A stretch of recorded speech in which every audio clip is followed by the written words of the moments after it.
90 лет со дня рождения Николая Николаевича Тарского. Светлая память об этом удивительном человеке навсегда останется в сердцах всех, кто его любит.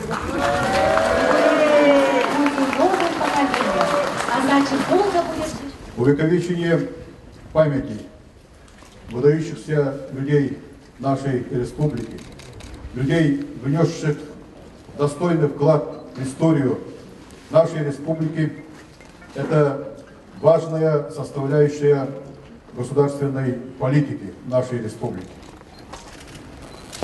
Ибо это история, и это наше уважение к своей истории, к своему прошлому.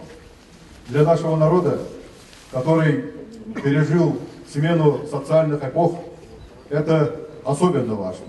Я считаю, что Николай Николаевич – это продолжатель дел Максима Кировича Амосова, Платона Юнского, Исидора Барахова, потому что именно молодежь, молодые люди, каждый в своей отрасли, кто-то в отрасли госстроительства, кто-то в отрасли спорта, начинали эту достойную, трудную, но в то же время почетную миссию.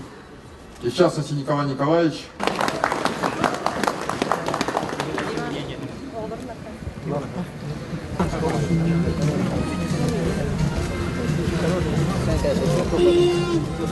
Чувство гордости за отца и то, что имя его не забыто. Это естественно, вот это вот.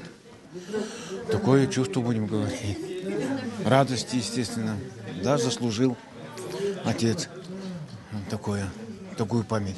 Именно вот при таких событиях начинаешь ощущать, значит, насколько имя отца и его деятельность, сохранились в памяти людей, да.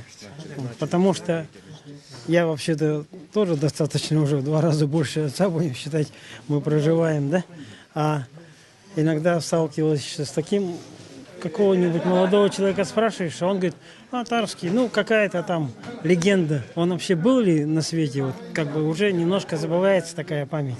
Вот. Но эти события, конечно, они немножко упрочняют, восстанавливают дела, скажем так, напоминают о тех временах, когда, которые вот дали толчок нашему развитию нашей республики. Поэтому, кроме радости, мы ничего не ощущаем, понятно.